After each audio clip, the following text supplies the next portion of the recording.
What's up, guys? How y'all doing? So, SuperMotocross, the playoffs begin tomorrow. I'm going to go over who you should keep an eye on and who I'm keeping an eye on and who I think are kind of like and also my picks for the championships in both the 250 and the 450 classes.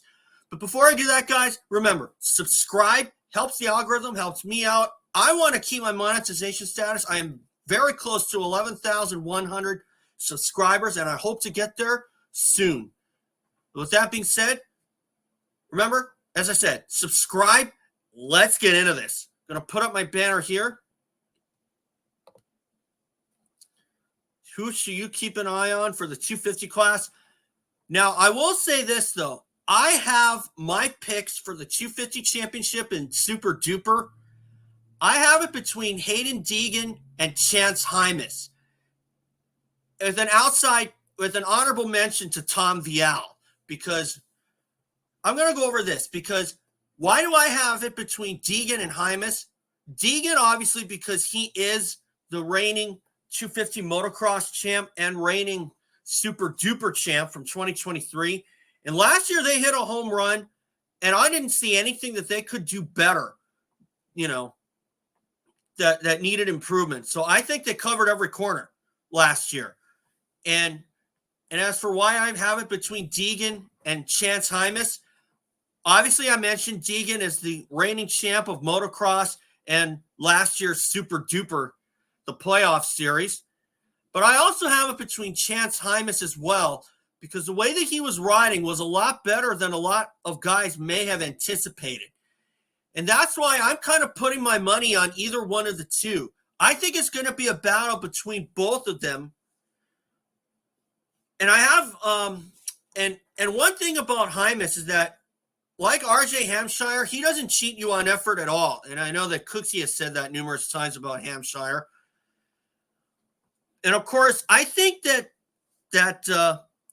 Hymas is also still on a high from being selected for Team USA at the prestigious Motocross Nations after Deegan said no.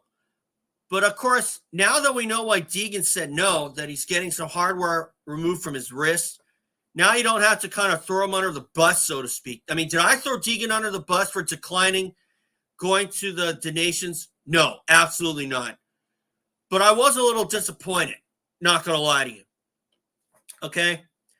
So anyway, with Hymas being named to the Nations team, that's probably the best news you can get next to finding out that you're going to be a dad in the future. Okay? Because that kind of gives you some newfound confidence. And, you can look at it as like, oh, I got selected. That's great.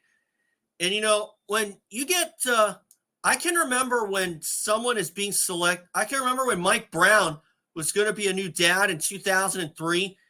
And he looked like he was a new rider, even though his finishes on the track didn't really back it up. And for Hymas to be named to Team USA is something that I would not take very, very lightly. And you want to know? And that's because being selected for Team USA is a real honor. And you would think that a lot of people would be just kind of grasping at straws, hoping to be selected. But I think that I'm on the same boat as Cooksey is, that I think the Nations should be every 2 years or every 4 years, like how the Olympics are, instead of annually. Now, on a good note, as far as that's concerned, for the Nations to be held every year, it seemed to be a good fit. But that was before, when the only off-season race, at least in the States anyway, was the U.S. Open. And then it was the Monster Cup. But after that, it was kind of like, if you ever wanted to race any other races overseas, like Bercy or any of the World Supercross races back when they had those, that was up to you. And I still think that the fact that these guys don't really get much of an off season, especially with World Supercross becoming a thing, something tells me that these guys don't really have an off season unless you're Supercross only, like how Ken Roxon was. So for the 250 class, but anyway, as far as the 250 class is concerned, I say Tom Vialle is an honorable mention because I think that he was kind of looking at just seeing motocross just being done and just starting with a clean slate. Because he will get to run the number 1 plate in 2025 in the East Coast, should he choose to run that. And then decide to jump up to 4, and then be having to jump up to 450s. But if I'm KTM right now, I'm leaving riding the 450 for Tom as an outside option. And if he wants to ride the 250 in Supercross in 25, he can. But I would kind of do what Travis Pastrana did for Team Suzuki. Run the big class in 2001. If you guys remember that, Pastrana ran the 250 class out west, and despite having some some crashes and some bad luck per se, he actually did okay on the 250 aside from the crashes, and that's why I would at least do that just to see how he handles the 450. And when the East comes around, I would tell Tom Vialle to still run the 250 and maybe run the 450 in motocross if he wants to. And as far as Deegan is concerned, for him to not move up until after he wins a Supercross title in the 250s, I think that's a smart move. You don't want to do too much too soon. But anyway, as far as Super Duper is concerned, if there's a guy that I'm keeping an eye on, aside from the 3 that I mentioned, in Deegan, Vialle, and Chance Hymas, I'm also looking at guys like Levi Kitchen and Ty Masterpool to do a lot in that series, because for Super Duper, those are the kinds of tracks that someone like Ty Masterpool would excel on. So I'm really looking at him, and if I were a betting man, I might put him as a top 3 at least in this series. Of course, you got McAdoo coming back. I don't know if Seth Hamaker's racing. Probably not, because they haven't said anything about him. Or Racer X hasn't said anything about him. But I don't know. And of course, Joey Savacci parting ways at Triumph, not taking part in Super Duper, which is disappointing, but at the same time not surprising. Because aside from Jalek Swoll's results, I don't think Triumph has really proven that they're a worthy competitor. But of course, it is the first year, and you have to give them time, which I am.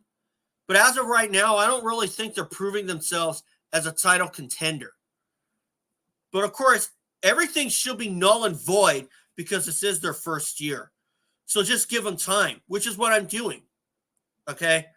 Do I expect them to make an immediate splash in terms of the results? No, but still, Beta is in the same boat, and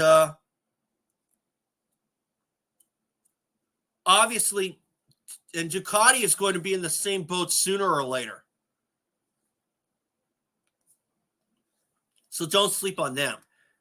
Now for the 450 class, you got it right here. Chase Sexton, my pick to win.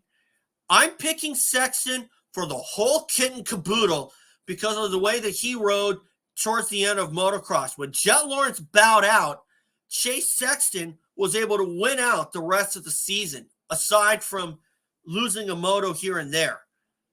And when Eli Tomac came back at Budds Creek, there was a thought inside of me, something in the back of my mind was saying that Tomac was going to get under Sexton's skin.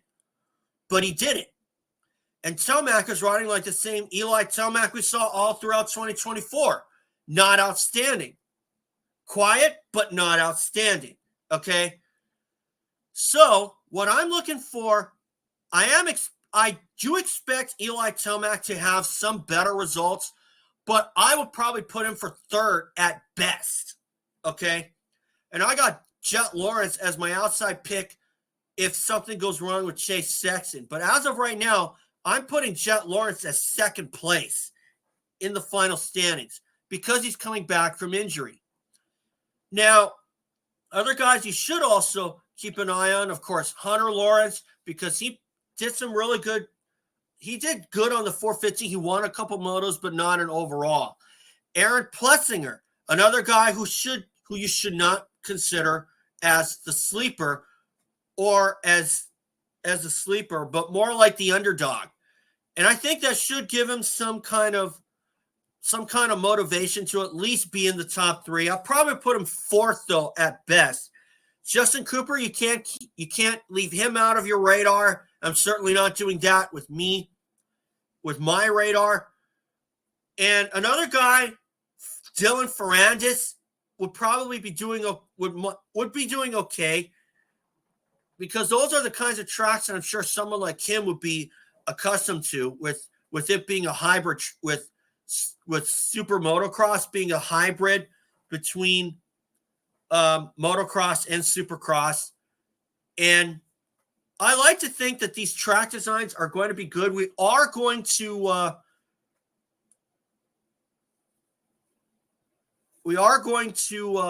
I think Atlanta next for round 2. I'm not sure. But all I know is that we are going to wrap up the series at Las Vegas. And that's a bit of a throwback, not because it's the final round period, but because it's Las Vegas Motor Speedway. And a lot of you guys, and some of you guys may not remember this, but they actually did the Suzuki RM Cup there way back in 1999. And you can see that on my channel too. So I would definitely be looking forward to that. It does kind of give you that old school feeling with Vegas is the last round of the series. And I do feel like not having Vegas as a stop on the series the last couple of years was kind of an injustice. But at the same time, Samboy Stadium was being demolished.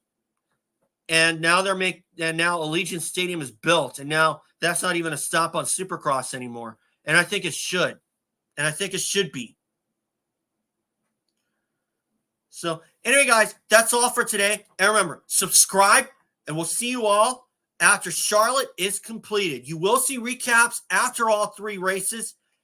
And I will give you my take on who I think should have done better, or I think was the big surprise or whatnot. So anyway, guys, thanks for watching. And remember, subscribe. We'll see you all after Charlotte is done.